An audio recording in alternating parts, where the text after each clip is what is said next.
அப்புறம் நம்ம விஜய் சார், அண்ணன், தலைவர், உங்களை நாங்கள் ஏன் அண்ணன், தலைவர், விஜய் அண்ணன் கூப்பிட்றோன்னா, நீங்கள் நல்ல மனுஷன். முத்துவேல், கருணாநிதி, ஸ்டாலினோட நல்ல மனுஷன், கருணாநிதியை விட நல்ல மனுஷன், உதயநிதியை விட நல்ல மனுஷன் நீங்கள் தான். நீங்கள் எந்த பாவத்தையும் பண்ணல, தமிழ்நாட்டுக்கு எந்த குற்றத்தையும் பண்ண போகிறதும் கிடையாது. அதனால தான் உங்களை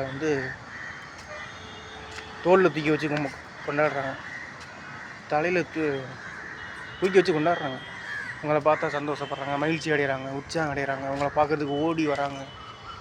விடிய காத்திருந்தாங்களே பெரம்பலூரில், இதுக்காக தான். உங்கள் மேலே ஒரு நம்பிக்கை.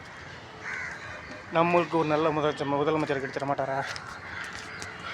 நம்ம ஊருக்கு நல்ல ரோடு, நல்ல தண்ணி, சுத்தமான தண்ணி, தேவை அவசியம், அத்தியாவசியம். உணவு, தண்ணி, உடை, சொந்த வீடு, விலைவாசி கம்மி, நீதி வாங்கி கொடுக்கணும், அநீதி எல்லாம் அழிக்கணும்.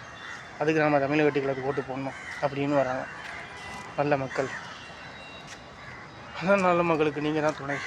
நீங்கள் நல்லா இருக்கணும், 150 வருஷம் நல்லா இருக்கணும், ஏன் 500 1000 வருஷம் நல்லா இருக்கணும். நல்லா இருப்பீங்க. நல்ல செயலே கடவுள். சிவபெருமான் இயேசு அல்லா துணை. நல்ல செயலே கடவுள் துணை. உங்கள் தம்பிங்களில் ஒருத்தன் உங்களுக்காக உயிர் கொடுத்து போராடும் ஒரு மனிதன், தமிழன், உங்களில் ஒரு ஆள். எனக்கு வயசு 32. எவ்வளவோ நான் பார்த்துருக்கேன். 1993 பிறந்தேன். 32 வருஷமாக தமிழ்நாட்டில் நடந்த கெட்டது எல்லாம் எனக்கு தெரியும். கெட்டது கிடந்துச்சு, நல்லது கிடந்துச்சு. சரி, நம்ம தமிழக வெற்றி கழகத்துக்கு ஓட்டு போட்டு நம்ம விஜய் சாரை முதலமைச்சர் ஆக்கிடுவோம்.